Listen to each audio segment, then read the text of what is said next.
Mga kalola, mukhang maglalayas na naman ako. Kasama ko ulit ang aking ikalawang anak. Kasalukuyan nga, kami ay nakasakay sa isang bus. Padait na kami mga kalola. Yan. Katunayan mga kalula, hindi naman talaga sana ang unang namin, destinasyon ay Daet, dapat ay sa Talubatib. Kaso, nagchat sa akin ang aking kakilala na taga dito rin sa amin na puno na daw, ubos ang number namin. Kaya dumiretso na kami at andito na kami sa boarding house ng aking Ate Pito at Ate Pintet pala rather. At ngayon nga ay araw ng Hunyo, Lunes 9, dumiretso na kami dito sa Animal Bite Clinic kasi nga ni hindi kami nakakuha ng number sa Talubatib kaya dito kami dumiretso. Ito nga pala ay ang Animal Clinic na ang pangalan ay JJQ. Yan, dito siya sa may tapat ng, basta hindi, papunta siyang Bagasbas Road, hindi ko alam yung pinaka-eksakto, ayan o, yan. Kaya kung kayo ay nakagat ng aso o kaya ay nakalmot ng pusa, nakalmot ng aso, dito pwede mabilis lang. So matapos na makausap namin yung nagre-receive o yung sa human resource ba ang tawag doon? At makapagpalista, makapagbayad na rin, pinayuhan niya kaming pakainin ko muna daw ang aking anak. So kaya kumakain na siya kasi tuturukan siya ng anti-rabies at saka anti-tetanus. Pagkatapos nga nating mapaturukan ng anti-rabies ang ating anak, dumiretso na tayo sa pagpamasilya ng ating face. At dahil tayo ay for the Nina ngayon, naku po, sumakay na tayo ng tricycle kasi wala tayong kasama. Papunta tayo ngayon ng katedral. At pagdating natin, my God, huli na po tayo. Di na tayo nakalakad dun sa napakabunggang lalakaran ng mga principal sponsors at ng lahat ng dumalo. My goodness, sayang yung moment. At naandito na nga, buti nilang marami akong kakilala dito. May tatlo akong kakilala, si Ate Malo at saka si yung kapatid ni Aning na Balon. My goodness, thank you so much dito sa dalawang ito. Maliban kasi doon, yung mga ninang hindi ko makakilala. Diyos ko po, Diyos ko may yung ginoo. Mga napakagaganda, my God. Buti na lang pala, naisipan ko talaga na magpamasilya ng face. Sa bahaging ito mga kalola, nagpapalitan na ng idos ang ating mga inaanak. Diyos ko may yung ginoo. Ayan, at ang saksi niyan ay tayo sa si Father. At ang nakakatuwa dito talagang makikita mo sa mata ng dalawa ay talagang naku po ay punong-puno ng pag-ibig sa kanilang mga mata talaga. Diyos ko po nakakatuwa na itong mga inaanak kong ito. Sila yung magsing-irog na talagang legit na pinagtagpo at itinadhana. Konting kwento lang mga kalula dun sa bride. Tuwang-tuwa ako talaga sa kanya. Niya. Ang gaan-gaan ng ko sa kanya ng loob. Tapos talaga pag nakita mo siya, feeling ko sobrang bait na bata nitong nito ni bride. Masayahing bata, napaka down to earth. Talagang nakakatuwa talaga siya. Unang kita ko pa lang sa kanya, ang gaan-gaan ng ko pakiramdam sa kanya. Feeling ko ay ang swerte-swerte talaga nitong aking pamangkin. Ang aking pinsan ata ito, si Giancarlo. Dati ko kasi siyang estudyante at pareho silang swerte sa isa't isa. Naku, nakakatuwa naman, talagang salamat sa Diyos at pinagtagpo talaga sila. Kaunting trivia lang din mga kalula dun sa lalaki, sa groom. Alam niyo ba, itong batang ito, napakatahimik nito pero wag ka. Magaling na bata ito pagdating, lalo na pagdating sa mathematics. Kaya naman talagang fit na fit sa kanyang course na kinuha na electrical engineering. Kita nyo na yan, nakakatuwa no itong batang ito. Nung siya ay high school, advisory class ko ito, nung grade 7 siya, napakatahimik nitong bata. Talagang hindi siya tahimik pero wag ka. Napakagaling niya. Talagang magaling na bata ito. Tahimik. Hindi siya yung tipong mga kalalakihan na galaw-gaw. Hindi, talagang tahimik itong bata. Kaya nga nakakapagtaka. Naku po, Diyos ko po. Imagine niyo yun na yung tahimik na bata yun ay meron na palang girlfriend at ngayon nga ikakasal na. Thank you so much. Talagang isang napakalaking oportunidad yung isa ako doon sa, sabi nga, many are called but few are chosen. Ay, salamat. Isa ako doon sa chosen few. Thank you so much. At ngayon nga ay natapos na ang kanilang pagpapalitan ng vows. Andito na kami sa reception. Ito ay Yato Restaurant. Ang ganda pala nito. Naalaala ko lang. Itong Yato na ito ay dito dati ginanap yung mankom kung saan ako yung ginawa ni sir na representative para sa ano, in behalf of sir. Yan, ang ganda na. Naku, pagpasok namin ay ang daming mga ano, pag games pala ng bagong kasal, nakaka-enjoy. At syempre, kahit matanda na ang lola nyo, Diyos ko, hindi natin pinalagpas yung mga anong yun pa games. Meron tayo dyan, may kitkitan ako. Diyos ko, may ginoo pa, paumanhin po. Doon sa kitkitan, anak ko po, nako talaga, as in, dinamihan natin ang kitkit. So, talaga lang ano tayo minalas, umalas, wala tayong nakuha. At eto na nga, nakapasok na rin tayo sa loob. Napakaganda. Medyo lang mabilis yung camera natin kasi syempre sabihin na lang ay sininang, medyo taga-bundok, nabubulod-bulod tayo. Ay nako, kaya medyo mabilis lang yung ginawa nating pagkuha dun sa ano, venue. Pero talagang kung i-describe ko siya, Diyos ko po, super, super ganda, super amazing. Nako po, gandang-ganda talaga ng pagkakagayak nito. Nako, my goodness, talagang ay, napakaswerte natin at isa tayo sa nakasaksi nito. Tingnan nyo naman, my God, yayamaning mabuti mga kalula. Pero syempre, hindi tayo nagpapahalata na hindi. Ngayon lang tayo naka-attend ng ganitong okasyon. My God. Medyo behave tayo ngayon mga kalola. Nakaupo lang talaga tayo doon kung saan tayo tinuro nung nung kanilang mga receptionist ba ang tawag doon. Pero talaga, nus ko po, bungacious talaga ito. Ito yung mga batch na umampun sa akin. Thank you so much. Napakabait ninyo. Kung hindi nila ako inampun, my God, kung paano maglalakad ako mula doon sa katedral, patungo dito sa reception, magta-tricycle na naman. Buti na lang talaga inampun ako ni Ate Malu. Thank you so much, kumadre ko, at ng batch na ito. Thank you so much. Ganda, tingnan nyo, malakad ka dyan, may ilaw-ilaw, parang yan, my God. Diba? Na-experience din nating lumakad dyan. Hindi ko nga lang nakuhaan ng video kasi nga niya, ay naku, baka tayo ay sabihin, hagpok na hagpok talaga itong ito, taga-bundok, my God. Eto guys, yung anak ni Sir Avila, kakumadre ko siya, napakabata pa. My goodness, nakakatuwa naman nung siya ay nag-i-eskwela pa ng college. Ay nako, isa ako sa mga nagpapacheck doon kay Sir Avila. Nakita ko yung itong batang ito, talaga nung pa man ay napakagaling na nitong batang ito. Pero ngayon, kakumadre ko na siya, nahihiya naman ako kay Nining. My goodness, ang bata-bata ng aking mga kakumadre. At eto pa, ang gaganda. Yan. Ito yata ang kakumadre ko na pinakabata, si Rona Viva ito na na Avila. Yan, syempre, nag-selfie-selfie tayo. Kunyari, ay Kasi nga, din tayo nakalakad na merong ganyan pala. Mga ninang, my goodness. Mga kalula, yan lang ang suot natin. Parang naligaw lang papuntang pamamalingki. Ang kaibahan nga lang, nagpamasilya tayo ng mukha. Ayun na nga mga lola, dahil wala pa ang kinasal, nako, nag-umpisa na ang program. Pero kahit wala pa ang kinasal, na-enjoy naman natin at hindi tayo naip kasi ang galing-galing talaga ng ating ng ating ng ating host na si Ma'am Marion. Bilib na bilib talaga ako dito sa host na ito. Napakagaling, napaka-fluent niyang mag-English at talagang walang dull moment sa kanya. Ito yung unang games. Napalaban dito ang kapitan ng barangay namin, si Kapitan Alvin, at saka yung kanyang mga alalay. Ang Ilyas ng Matanggo, si Darwin Moya, at saka syempre ang isa sa pinakamayaman sa Matanggo, itong si Larry, Saldo, ayan. Ang galing, ang daming games at lahat ng games ay meron kang makukuhang premyo. Ito yung pinakamaganda at nagustuhan ko sa lahat na games na may mga patrivia. Ang galing nito, kita nyo din, nakakatuwa. Meron mga sila, may mga package. Tapos yung laman, lang siya, pang comedy. Kita nyo dun sa yan,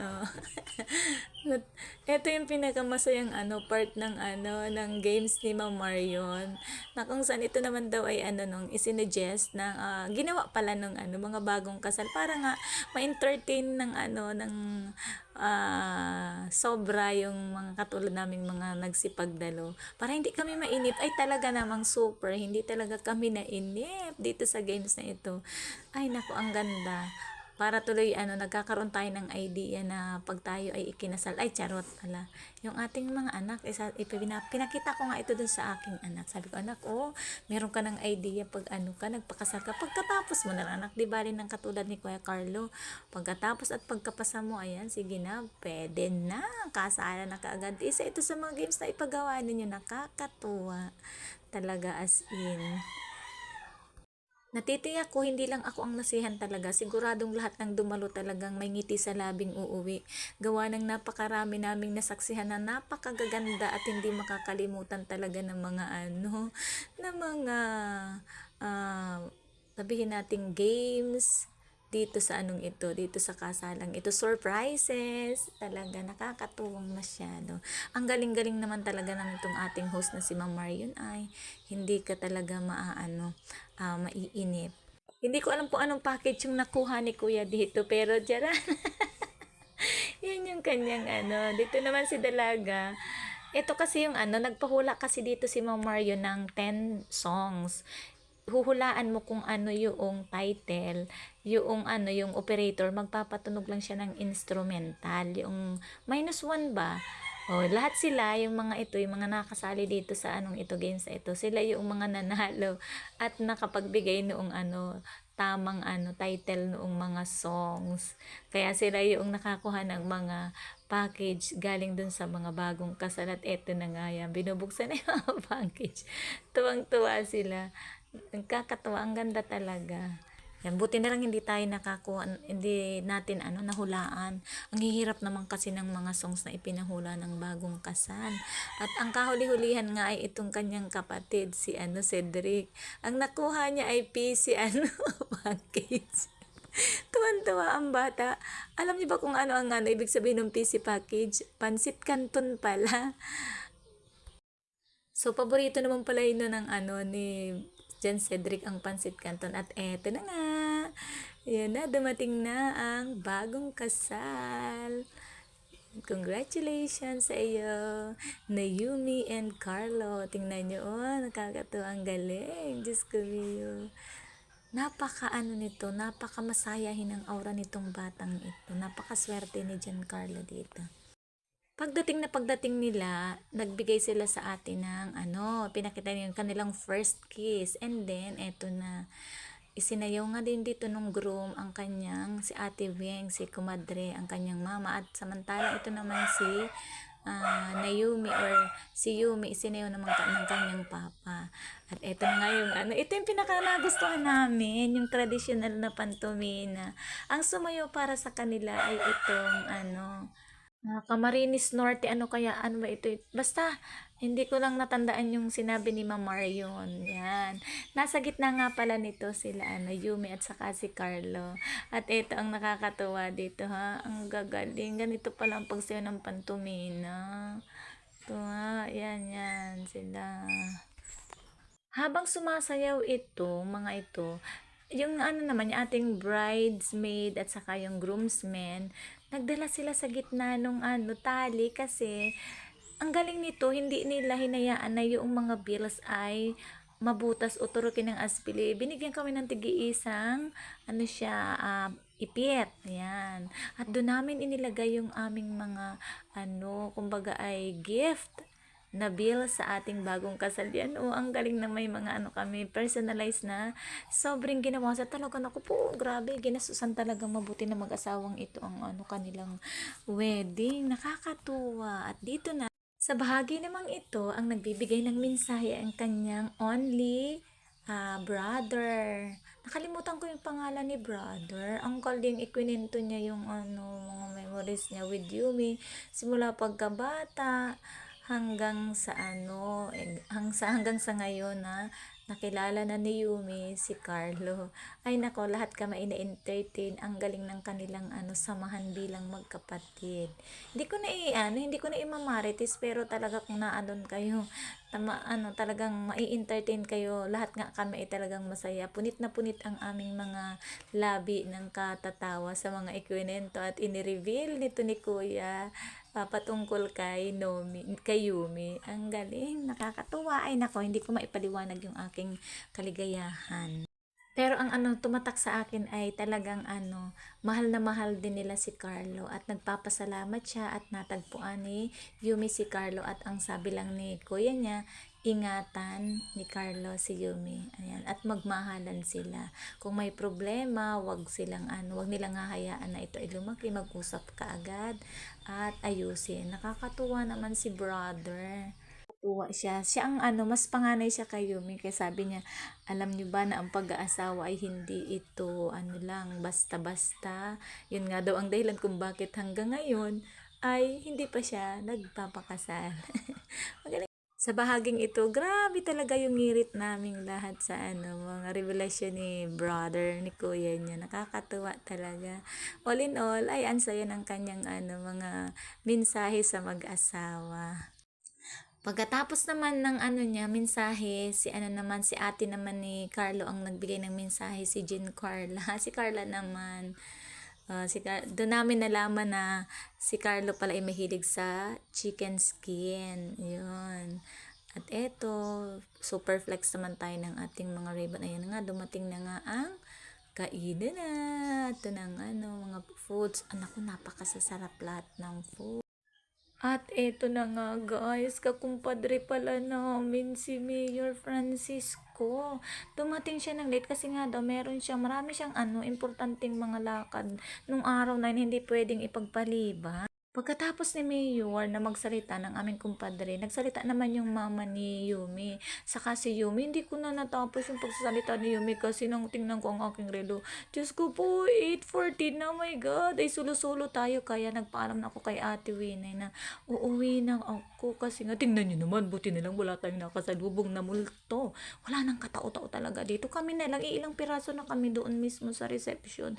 Siguro wala na kaming 20 o 30 piraso. Wala na talaga pagdating ko dito, my God. Diyos ko po, ako lang talaga labas na yung aking obra, my godness. Di ko na inintindihan. Ang importante ay makauwi na tayo. Ay, salamat may nakuha rin tayong tricycle. Pupunta na tayo ngayon sa Bardinas ng aking anak sa Ophelia Street. Naku po, nalibang tayo. Wala na, kukunti na ang mga tao. Iilan na tayo. Tao rin nga pala ko. Pero, kita mo naman, wala na. Kasi nga magna 9 o'clock na ng gabi. At eto na nga, thank you Lord. At safe tayo nakarating sa boarding house. Yan, eto yung aming giveaways galing sa mga bagong kasal. Ang ganda. Tuwan-tuwa ang aking anak na pangalawa. Yan, nakakatuwa. Ang pinaka nagustuhan ko at saka nung aking dalawang dalagang anak ay yung set ng pag-bake. Kita nyo, tuwan-tuwa siya. Yan. Dahil nga pala hindi tayo nakapag-picture-picture ng ating suot. Eto, yan. Dito tayo mag-aura-aura habang nag-aaral ang aking panganay. Nagagalit sa akin. Ano ba naman yan mama? Sabi ko, wag mo na anak ko. At huhubuin ko na yung damit ko. Di tayo nakapag-picture-picture anakin. My God, yan nga pala ang aking suot. Para lang bang naligaw tayo galing sa pumamalingki. Ordinary yung suot lang yan, iba, pero sa akin, anak ko po, pangmalakasan na yan. Ay, nakalimutan ko nga palang magsuot ng aking heels. O kaya nagsusuot tayo. Yan. Kinuha natin. Tara! Yan, alam niyo ba kung ano natin? Yung aking pang-eskweleng sapatos. O, di ba? Yan. Alam niyo ba kung sinong pumili ng damit na yan? Ang aking ate Pintit. O, sayaw-sayawan natin kasi walang doon. Hindi tayo nakasayaw. Walang sayawan doon. Hindi sumayaw doon ang mga ninang. My God.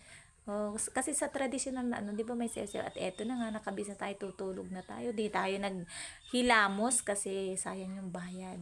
Itutulog natin, bukas na tayo magtatanggal ng ating makeup pagkaligo natin. Kaya tara na. It's tulugan time. Hindi pa daw matulog yung aking panganay. Ako na may antok na antok na. Madalas kasi nating tulog mga kalola ay 8 o'clock dapat tulog na tayo. Kaya good night. Thank you for watching. Ito po yung nangyari sa akin ngayong June 9, 2025.